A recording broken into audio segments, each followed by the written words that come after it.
Hello everyone and welcome to this episode of Unearth Horticulture. Today the topic is cleaning your houseplants. And I have gathered several of my houseplants of all shapes and sizes and textures from around my house so that I can demonstrate to you how to effectively and safely clean your plants. Now, I know this is a topic that is not new. In fact, if you Google cleaning your houseplants, there is going to be a bazillion articles, blogs, and videos that come up. And that's what I'm here for. I'm here to help you distinguish what is scientifically going to be the best for your plants. What is a good industry professional standard for plant care. So we're going to talk about a myriad of products here that I have gathered that are both commonly used in households and some that you might not have thought of already. And we're going to talk about what application or what products are safe for use and what products are not so safe for use. So without further ado, let's unearth some horticulture. Before we can actually dive into cleaning the plants here and talking about the products that we should use to clean our plants, it's important to understand why. Why do we need to do this at all? You might be thinking, I'm doing good if I just keep my plant watered. And yes, you are doing great if you're keeping your plant watered. But cleaning your plants is important for three main reasons. The first reason is that it helps you to prevent pest problems in the future.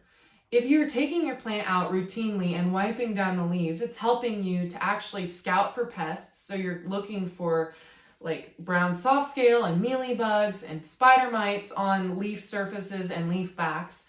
You're getting down and dirty with your plants. So you're automatically going to see if things are going on with pests and also disease. But also the physical act of wiping leaves can manually remove pests that you might not be able to see that are a little bit more microscopic, like thrips and spider mites specifically, or larvae of mealybugs. So wiping down leaves and scouting goes hand in hand and is the first reason why cleaning is a great idea. The second reason is light energy. Light's already a limited resource in our interior environments, in our homes and offices, and especially plants like snake plants and ZZ plants that we know are low light tolerant.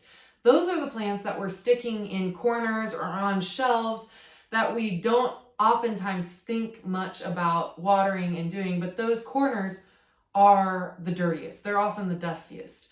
And these plants are in the lowest light environments. And then on top of that, they get very dusty. And so they're getting very, very little light energy into their leaves. So removing that layer of dust that's reflecting away light energy is going to help your plants accumulate that light a lot better, a lot more efficiently, and more of it. So removing dust helps with lighting. The third reason, and honestly, probably the most important reason to clean your plants, has to do with gas exchange. And that's a scientific term that basically means that it's about the movement of gases like carbon dioxide and oxygen from inside the plant to outside the plant and back to inside the plant and outside the plant. So basically, gas exchange is a fancy term for breathing, if you want to think about it in a little bit more simplified manner. But there are these little pores on leaves dispersed throughout the plant and largely concentrated on leaf backs called stomata. And the stomata have little flaps that control what can go into and exit the plant. But if those little pores get clogged up with dust or dirt or sap that the plant is giving off or products that are incorrect to use, then those pores don't work and the plant can't exchange gases properly. Not only does that mean it's not removing pollutants from your air like you may intend for your plants to do, but it's also preventing the plant from having having good long-term health. So it's really important to clean your plants regularly to prevent those stomata from getting clogged. So the three main reasons to clean your plant: scouting for pests and pest prevention, allowing for light to reach the plant, as much light as possible, And third, to allow for proper and efficient gas exchange. All right, so now that we've covered the science of why it's important to clean our plants, let's talk about the products that are safe to use when cleaning. First, let's talk about the products I don't suggest using on your plants in any case, all right? The first one is Dawn dish detergent. And I know there are recipes online for how to dilute this, like a 1-to-10 ratio in water, and then it's safe for use on your plants. Honestly, I don't see a point to doing all the dilution process when there are other products out there that I am going to suggest to you today in place of using Dawn. And I know they always have a duck on the bottle. That's their thing. They clean ducks from oil spills, and that's great. That's veterinary science. That's not plant science. So let's not use Dawn on our plants if at all possible. I think the only time I've used Dawn on a plant is I've diluted it in water and used it on succulents to try to get rid of mealybugs and scale, because they actually have an oily outer coat that the soap breaks down. But still, Dawn is not something I usually suggest for plants. The next product I'm going to talk about is hydrogen peroxide, and this is a little bit of a soapbox for me. It is not safe to use on your plant in any shape or form. I actually did my research on this while I was at Kansas State, and the way hydrogen peroxide works is it actually breaks down cells. So it breaks down your plants on a cellular level. So even though it may also kill things like fungi and bacteria and pests, it is going to do the same thing that it does to those to your plants. So it is very toxic to use on plants. I don't suggest it. Don't use it in horticulture at all. At all. Done with that. Done with hydrogen peroxide. Next one, we're going to talk about rubbing alcohol. So rubbing alcohol is something that I love to use to sanitize my tools and my pots, but it's not something I always use on my plants. The only time I do use rubbing alcohol is in a dilute form when I use it on succulents to prevent mealybug infestations. So you can use it on things like tough skinned plants like rubber trees, succulents, some cacti, Hoyas are a good one, some peperomias, but rubbing alcohol is usually not a good thing to use on your plants if you at all can help it. And it's not really a cleaning agent in this sense that we're talking about today. But what I love is you can actually get it in a spray bottle form, which is really handy if you're sanitizing tools. This is a really common cleaning agent that people like to use, when in reality, it's not a true cleaning agent. This is leaf shine. And welcome back the 70s, 80s, and 90s, where leaf shine was hugely popularized by florists and interior plant services. But basically what leaf shine does is it actually coats a layer on your leaves that makes the plants shiny. It doesn't actually remove any dust particles. The only thing that could potentially remove dust particles in the process of using leaf shine is if you were to spray it on a rag and then wipe with that rag, and then you might remove some of the dust in that rag. But usually it's not a good idea to use leaf shine. If at all you do use leaf shine, like if you do want your plants to have that really kind of plasticky fake look to them, which is fine, it's fine. Make sure that you use a microfiber cloth and spray it directly onto the rag, not onto the plant, and then only wipe leaf tops. You might have remembered I mentioned stomata are on the backs of the leaves, largely concentrated on the leaf backs. So using this won't actually clog the stomata pores as badly as if you are applying it to the leaf surface, the leaf tops. But in general, this is not a good cleaning agent to use. We're down to 2 things here. I've really narrowed it down. The first one is water. This may sound silly, but really, if you use a good warm washcloth or water spray bottle, water is the universal solvent which means that it dissolves a lot of things. It may not dissolve everything, but it's definitely going to chip away at a lot of the dirt and debris that is stuck to your plants. In fact, some of the sap that is released from your plant's leaves is going to dissolve in water, because sap is largely made of water. There's sugars in it, but the base is water. So water will dissolve any kind of sugars and dirt that is actually on your plant. So water is a great thing to clean your plants.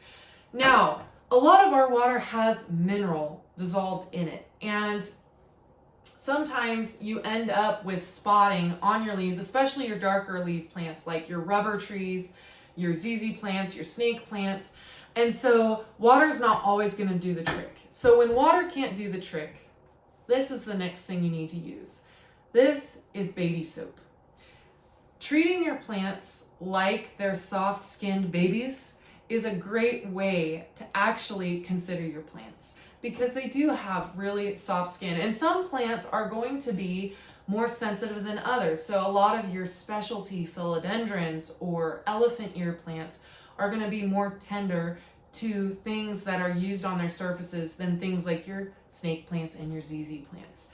So baby soap is a great cleaning agent because it is going to be very soft and not hard on your plant's tissue. Water and baby soap. This is all you need to clean your plants. In terms of the tools that you use for cleaning, I always have a rag washcloth around, some microfiber cloths, and a towel handy in case things get a little bit sudsy. You also may consider having some Q-tips or cotton balls, cotton swabs on hand.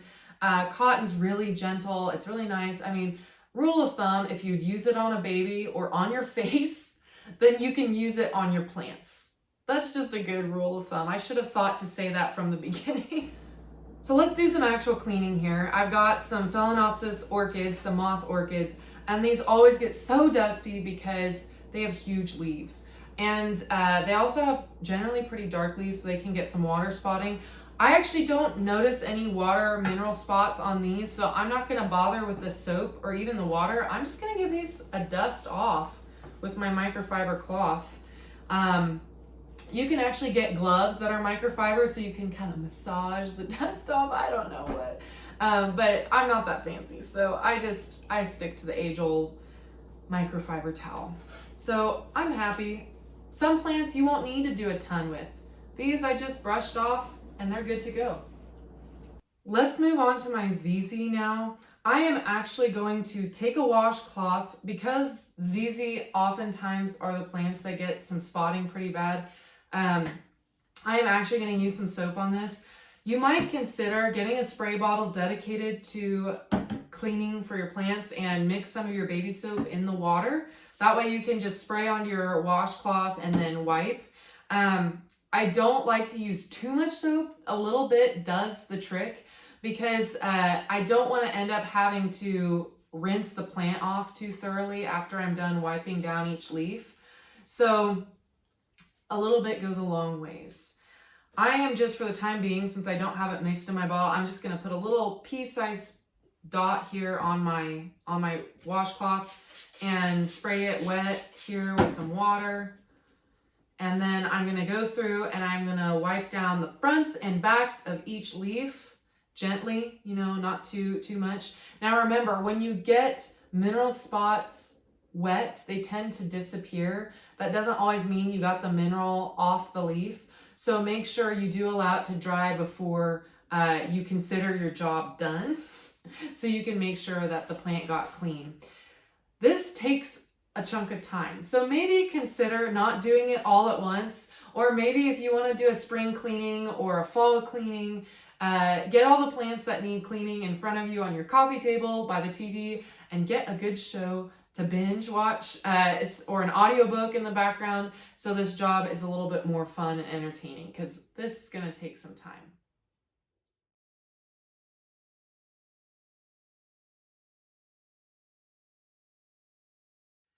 Sometimes it's okay to spot clean. You don't have to clean the whole plant when you're doing it. This might be just me getting tired of cleaning the plant, but sometimes you've got some dirty leaves that are worse than others. Check this out! Look how shiny! I don't see any leaf spotting, do you? Don't answer that if you do. Anyways, so I'm gonna go ahead and put these back in their spots. I'm very excited. They're looking shiny. No leaf shine needed. The next plant I'm going to do here is my philodendron. Now, as mentioned, these are the more gentler tissued plants, but oftentimes these are the plants that need cleaning the worst because they tend to release sugary, sticky sap all the time. That sap can also attract things like ants and pests that you do not want to have in your house. So cleaning leaves, again, preventing pests. Another thing that can cause problems for your plant as far as residue and making them dirty is if you use any kind of pest treatment like neem oil, horticultural oils. That can really build up on your leaves and cause residue and really get dust caked on there. So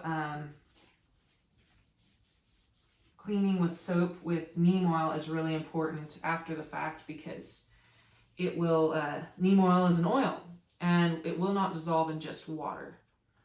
So next up, I have been working on my rubber tree here, especially the varieties that are dark foliaged like this burgundy here. They tend to get really spotty on their leaves, especially if they've just come from the garden center or from the plant bus. So it's always good, and it's oftentimes the hardest work right when you bring them home to clean them up. But they definitely take soap. And don't get discouraged if you have to go 2 to 3 times on scrubbing, and even then there's still a few spots left on the leaves.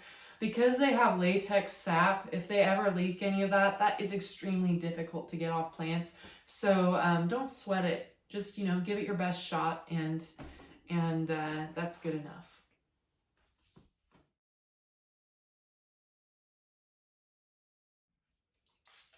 Sometimes I'm using my mist bottle to kind of rinse the leaves a little bit.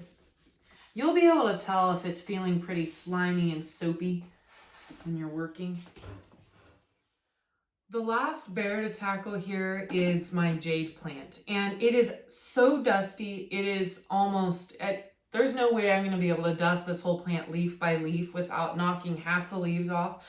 So instead, what I'm going to do is I'm going to give this sucker a rinse. I'm actually going to take it outside. It's nice and sunny this week, and I am going to use some clean water and just rinse this whole plant off. Really rinse it off. And then I'm going to take a look at it and see if I feel like there's more required of it. But I just let this plant get way too dusty up on a top shelf somewhere. Everybody has those plants. All right, I'm not going to make you sit here and watch me clean the rest of my houseplants. I think you got the gist, right? If you didn't, or if you have any questions or concerns, drop them in the comments below. And I'm sure you're all going to go clean your houseplants now. But before you do that, make sure you hit like and subscribe to my channel if you haven't already. Share this video with your friends. And until next time, you've been watching Unearth Horticulture.